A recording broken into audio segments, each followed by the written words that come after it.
Platform of कंसेप्टम academy, आप सबका welcome है हमारे चैनल पे। आज हम लोग फिर से बात करेंगे अपने आगे सेल बायोलॉजी के लेक्चर को आगे बढ़ाते हुए लेक्चर नंबर 8। अगर आप इस चैनल पे नए हैं तो आप सब्सक्राइब कर देंगे, चैनल को लाइक वाइक कर देना और बेटा वीडियो पूरा देख लेना, अल्लाह के वास्ते बहुत मेहनत लगता है। आगे बढ़ते हैं हम लोग, चलो ठीक है। तो राइबोसोम के बारे में डिस्कशन करने वाले थे हम लोग। मुझे पता है सारे स्टूडेंट्स वीडियो पूरा देखते हैं, लेकिन थोड़े सारे स्टूडेंट्स पूरा देखिए, अच्छे से नोट्स बनाएं ताकि ये आपके फ़ायदे की बात है। हम लोग यहाँ पे आते हैं, आप लोग के लिए आते हैं, ठीक है। चलिए, सेल बायोलॉजी की अगर बात करें तो लेक्चर नंबर 8 है। इस वीडियो में ये रहा हमारा आज का टॉपिक, और टॉपिक जो है वो होगा राइबोसोम, माइटोकॉन्ड्रिया, और हो सके टाइम बचे तो आगे देख लेंगे। राइबोसोम की अगर बात करें तो राइबोसोम को क्या कहा जाता है और डिस्कवर किसने किया था। तो राइबोसोम को सबसे पहले डिस्कवर करने वाले भैया का नाम था रॉबिन्सन भैया। क्या था? रॉबिन्सन भैया ने डिस्कवर किया था, ठीक है। और एक प्लांट पे डिस्कवर किया था जिसका नाम था विसिया फाबा। जी बिल्कुल। अब बात कर लेते हैं राइबोसोम को ऑल्सो नोन एज, यानी क्या क्या कहा जाता है राइबोसोम को। Protein factory of the cell, और क्या कह सकते हैं इसको कि ऑर्गेनल विद इन ऑर्गेनल, और प्रोटीन फैक्ट्री, और इंजन ऑफ द सेल कह सकते हैं, ठीक है। अब हम लोग ये डिस्कशन करेंगे कि engine of the cell, protein factory of the cell या ऑर्गेनल विद इन ऑर्गेनल क्यों कहते हैं, ठीक है। ये सब क्वेश्चन कभी ना कभी किसी मेडिकल पीएमटी से एग्जाम वगैरह में पूछा गया है कि इंजन ऑफ द सेल किसको कहा जाता है, या protein factor of the cell किसको कहा जाता है, या ऑर्गेनल विद इन ऑर्गेनल।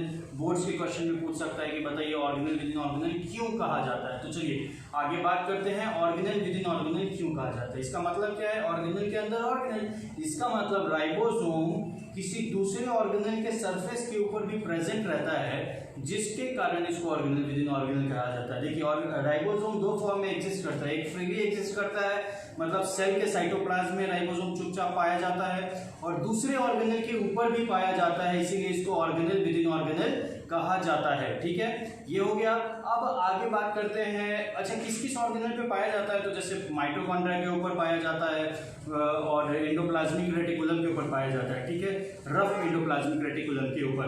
अब बात कर लेते हैं इसको एंजिन ऑफ द सेल क्यों कहते हैं। एंजिन ऑफ द सेल इसलिए कहते हैं क्योंकि प्रोटीन जो है वो किसी भी सेल के फिजियोलॉजी के लिए और बेसिक लिविंग क्रिएचर होने के लिए बहुत ही ज़्यादा नेसेसरी है। तो प्रोटीन कहीं ना कहीं पूरे सेल को रन करने का काम करता है, इसीलिए ये एंजिन ऑफ द सेल है। और प्रोटीन फैक्ट्री तो इसलिए डायरेक्ट प्रोटीन का सिंथेसिस करता है, प्रोटीन को बनाने का काम करता है, इसीलिए ये protein factory of the cell है, ठीक है। क्लियर है दोस्तों, ठीक है।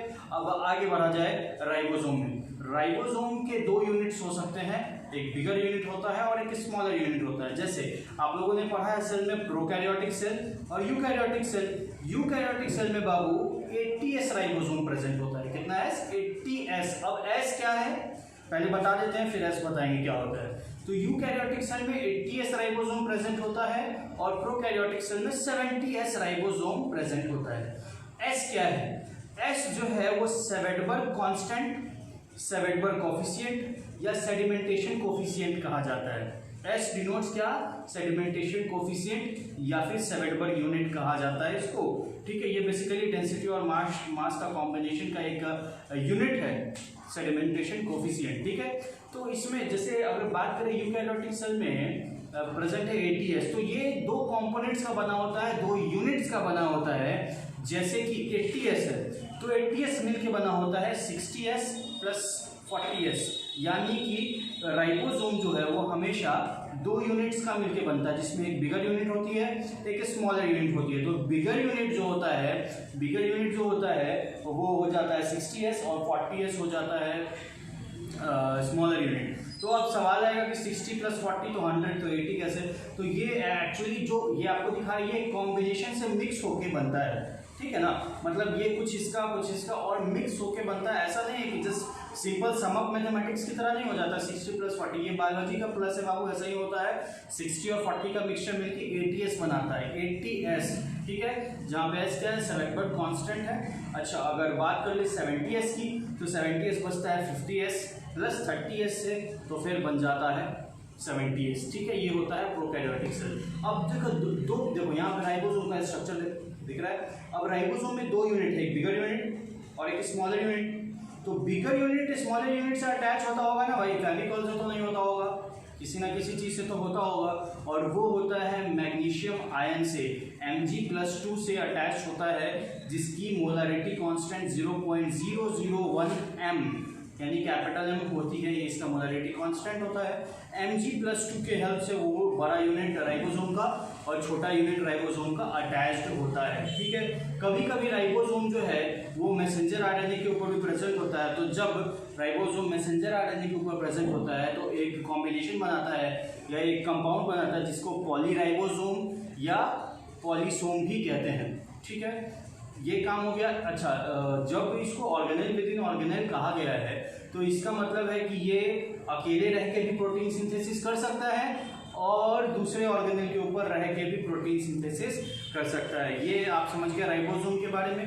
तो ये है राइबोसोम। इससे क्वेश्चन क्या क्या पूछ सकता है, तो आप याद रखेंगे कि राइबोसोम से क्वेश्चन पूछ सकता है कि protein factor of the cell, engine of the cell, organelle within organelle, और इसके दो बड़ा यूनिट होता है, बिगर यूनिट और स्मॉलर यूनिट, कैसे जुड़ता है, इससे क्वेश्चन पूछ सकता है। तो Mg+2 इसका आंसर हो जाएगा।